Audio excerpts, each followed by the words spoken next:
Man, if y'all think the Air Jordan 2 look like a bowling shoe, I gotta know what y'all think about these. I just need to. Please let me know.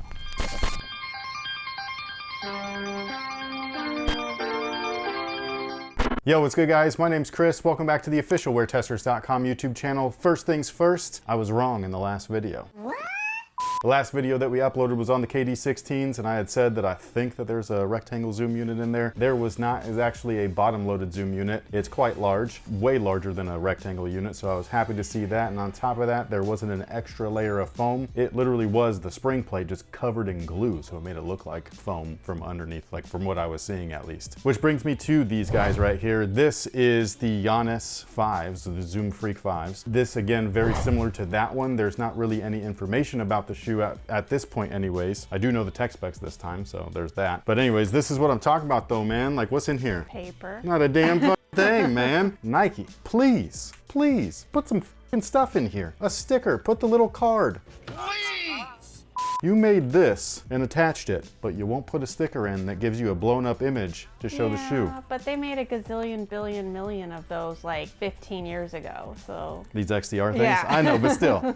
I'm just saying, like, when you have something like this, I'm not talking about just a signature product, it's your product in general. Have a little bit of pride for your stuff. Show people what it's about. That's what you used to do. You used to go to the stores with your Ekins, which was like the product line managers, or it wasn't a product line manager, but it was the person that goes to their regional Foot Lockers, Athlete's Foots, Champs, all that stuff, and they had these shoes blown up on big key rings, literally in pieces, so that they could teach the employees there what the product was so that they could properly sell it on the floor to customers. Why can't we get just a picture?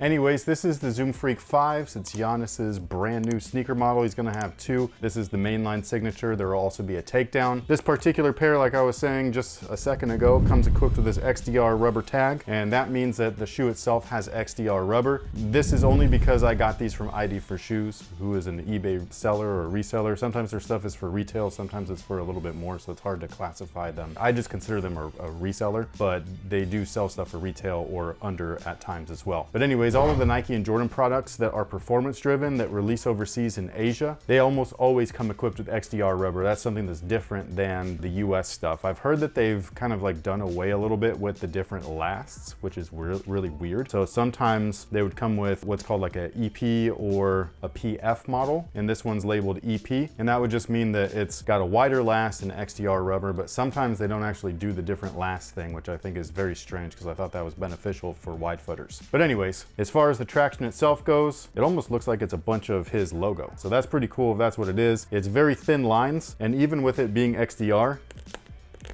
it's very thin and very soft. So even if you play in these outside, don't expect them to last too long. But again, there is a takedown model, so that's a little bit cheaper, more affordable. And that's something to where I wouldn't mind like buying that and just destroying it outdoors. This though, actually I probably wouldn't mind doing that with these either because they don't cost too much. So it is what it is. It's kind of up to you. Depends on your budget, I should say. Now the back section of the outsole is very interesting because we have Nike smear traction on the back half. I think that's a good move because a lot of people actually have been complaining about this traction for a couple of reasons. The first of which is its durability. It seems to rip on some people. I'll get into why in a second. And the second thing is that they just don't feel like it grips very well, which I found to be actually really interesting based off of the intent of smear traction. So one of the reasons why it rips is because it's actually hollow. Even though these are really large and thick herringbone grooves, each of these protrusions of the rubber is actually hollow inside, and that's so that it can literally smear. So when you step on it on a court with a lot of force, it'll compress a little bit and then it'll move outwards. So you see a lot of these little extra teeth and grooves inside of each groove itself, almost like a shark tooth, you know what I mean? It's like really cool. It's like serrated and stuff. And so that's supposed to grip the court like way better than regular traction. At least that was the intent or the thought behind the overall smear traction design. Does it actually do that? Again, according to online comments and stuff, people don't really love it. So, I mean, that's up to you to decide, but that's really what it was all about. I think it's good that they moved it in the back just because it's not isolated to the forefoot. So you're not relying on that. It's kind of like a just in case thing. Most of your pressure points and stuff like that, especially when you're playing around the forefoot of your shoe. And so they got better traction for that. The only thing to take note, outside of it being not really durable rubber, is that it's very tight together. So if you play on dusty courts, you'll probably have to wipe a little bit. Now, as far as the midsole itself, I don't know what type of foam it is. If I was to guess, I would just say Phylon. It does feel very firm in hand, so just keep that in mind. As far as the tech is concerned though, inside of the forefoot is actually a 4-foot zoom unit, and it looks like the 4-foot zoom unit that you see right here, but we also have a picture that you'll see right now of the Zoom Freak 5 that's been kind of like deconstructed. And I find it very interesting that Nike does these installations, because that was an official Nike like unveil. They've been doing them a lot overseas. They really haven't been doing them here in the States, which is strange. It kind of shows you the state of mind of the consumer, which I guess they feel overseas people or customers care more about performance than US customers. Well, well, well.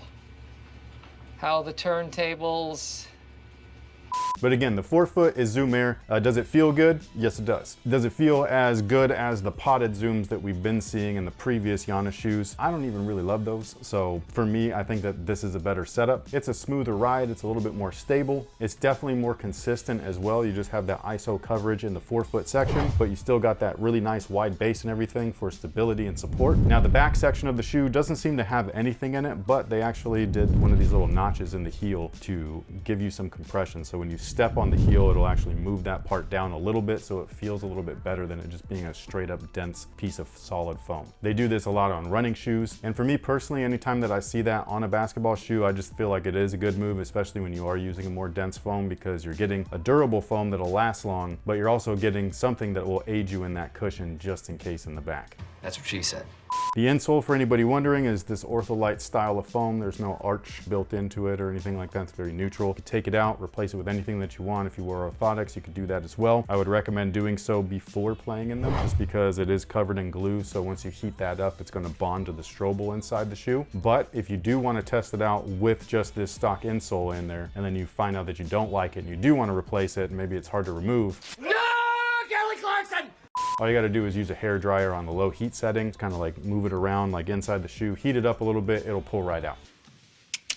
Now the upper is very busy, at least on this colorway. The other colorways look kind of busy too, but I think that they look a lot nicer than this one. But anyways, all of the kind of like maroon panels that you see on here are a micro mesh, and they're fairly see-through on top of that. And then the green sections seem to be synthetic leather. They're definitely here to mimic leather, so when you look at it, it's got kind of like a leathery texture to it. I really like this, even though it's not actual leather. I like the move. I think that it looks good. I think that this, in specific colorways, might look really good off court.